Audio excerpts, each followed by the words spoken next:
welcome to another booktube video from me, Lauren, from Lauren and the Books, and welcome to a very exciting video. This is my independent bookshop week collab with Cosy Reading Night, sort of like my TBR, sort of like an independent bookshop haul. I'm really pumped about this. I haven't been to a bookshop this year. No, I don't think I've been to a bookshop this year. That's so exciting. So today I'm going to my, I'll say local, it's one of my closer ones and one of my favourite bookshops, Hurrah Books in Whitstable. And I'm going there to buy my TBR for the Cosy Reading Night that is in collaboration with Independent Bookshop Week, which will be going ahead on Saturday, the 26th of June, from 7 PM till 10 PM BST. There's some shouting outside because the weather's good and everyone's in quite high spirits. So if you can hear that, that's what's going on. Cosy Reading Night, if you haven't been here before for a Cosy Reading Night, is a night by which you get cosy, you get comfy, you get some exciting books, you get some exciting snacks, you get a blanket if it's less than 15 degrees. I don't think it's going to be less than 15 degrees. You get some cosy music, get some comfy music on, some relaxing music. You read with a pal, you read by yourself, and you just have a generally lovely time. I've been running these for many, many years now, and this is the second time I've done it in conjunction with Independent Bookshop Week, which is a week which is very dear to my heart because it is a week that celebrates independent bookshops, which are places that I love to go to, and I have such a lovely time picking books, and I'm especially excited to go to Whitstable today, to go to Hurrah Books. I follow them on Instagram, and yesterday they put up a host of new books that they had in stock, and I am so excited to see if they've got any of those new books. David is also going to be getting a new book for Cosy Reading Night, and yeah, do you want to come along with me to Whitstable to go book shopping? Come, please!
Oh, it's hot out there, isn't it, David? Very hot. Oh, don't put that fan on yet, though, no, David. Don't worry, but as soon as you say, see you all in the next video, it's going on. So, went to Harbour Books, had a lovely time in there. The chap that works in there must be having an ever such a hot time. He's quite hot in there, and he's got a mask on, but obviously probably could pop out the front and take his mask off a little bit. It's been new owners since the last time I've been in there, so although it was a bookshop before, there was definitely more sort of like stationery and sort of like beach themed paraphernalia in there. It is pure bookshop in there now, which is very, very exciting.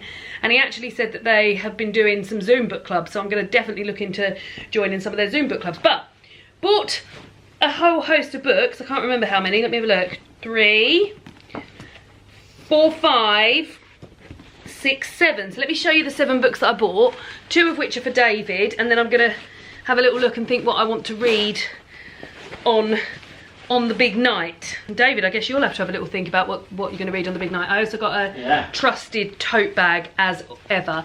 Open, read, smile. Isn't that a lovely thought? Right, so the first one is one that I saw on their Instagram page and was very, very keen to get my mitts on today. And that's Unwell Women by Eleanor Cleghorn. And this is non-fiction, a journey through medicine and myth in a man-made world. So this is all about the misunderstandings, mystification and misdiagnosis of women's bodies, illnesses and pain. From the wandering womb of ancient Greece to the rise of witch trials across Europe, and from dawn of hysteria as a catch-all for difficult to diagnose disorders to the first forays in autoimmunity and the shifting understanding of hormones, menstruation and menopause. Sounds very exciting. David, would you mind closing that door, because I can still hear the washing machine going. And also, and I find this quite the plus when you buy independently, is often the books are signed. So this is a signed edition as well. So yeah, non-fiction, very excited about that. Then I've picked up This One Sky Day by Leonie Ross. And look at this. I mean, the front cover's gorgeous anyway, but the pages are absolutely amazing. And this says here, dawn breaks across the archipelago. Love a book set on an island of Popicho. The world is stirring awake again. Each resident has their own list of things to do. A wedding feast to conjure and cook, a cheating husband to discover, a lost soul to set free. As the sun rises, 2 star-crossed lovers try to find their second chance at abiding love. When night falls, all have been given a gift and many are no longer the same. The sky is pink and some wonder if it will ever be blue again. It just sounds really sort of alluring to me. Very allured by that. I'll move because they're 2 of David's. Then I've got, and I just had to pick this up because I've heard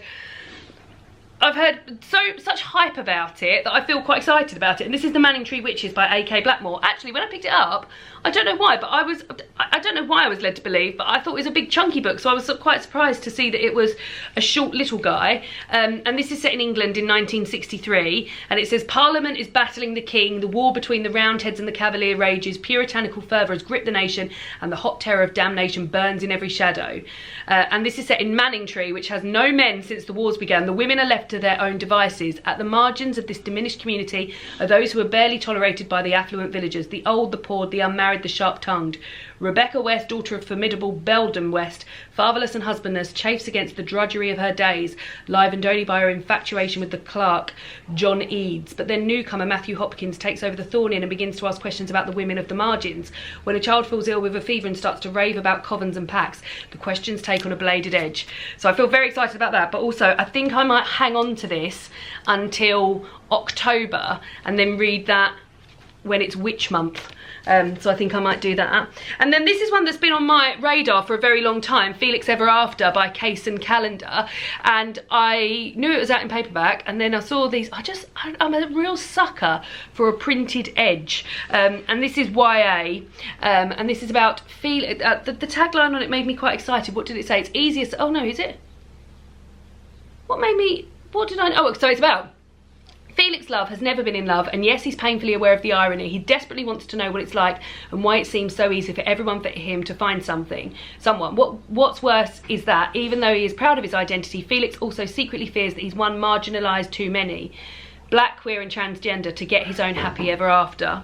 Stop it, Felix. So yeah, I picked that up and showed it to David and said, oh, I think you'll like it, but then in the end I was like, actually I'm going to get it. I've just seen, I had suntan lotion on all day today, but I have seemed to have caught the sun a bit, haven't I?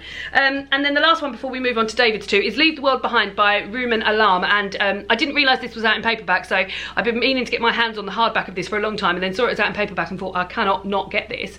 So this is about a couple who are on a holiday in a holiday cottage somewhere, and an older couple turn up and say, oh, we actually own this holiday home, and there's like some sort of like apocalypse going on, a power outage has swept the city, so we're here to live, and because of this power outage they can't check out if that is correct, or if anything is, if that's true, or if that's actually happening, so they have to sort of like just coexist. Is the holiday home a truly safe place for the families? Are they safe from one another?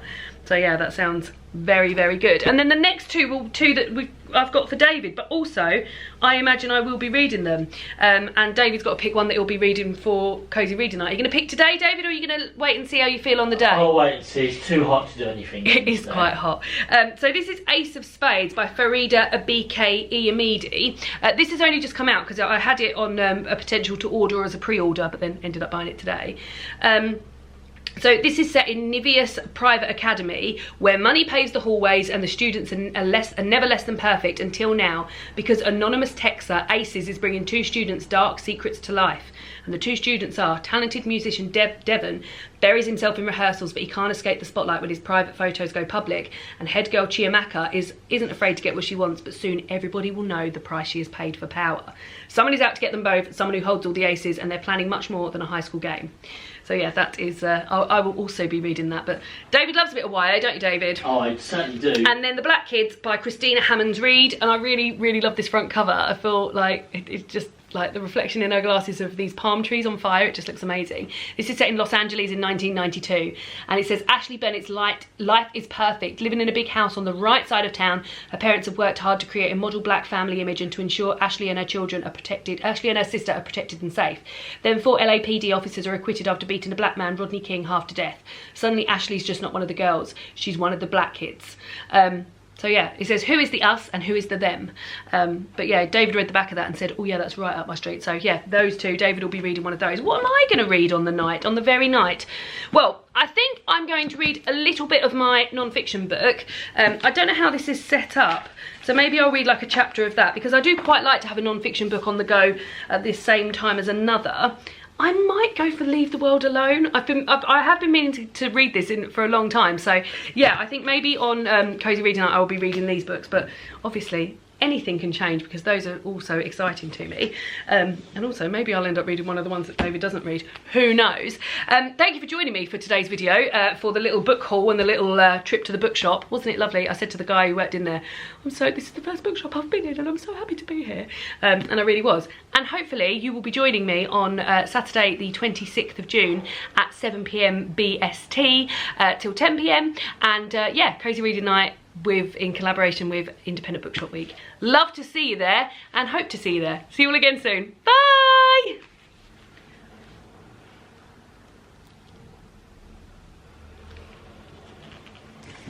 Ooh.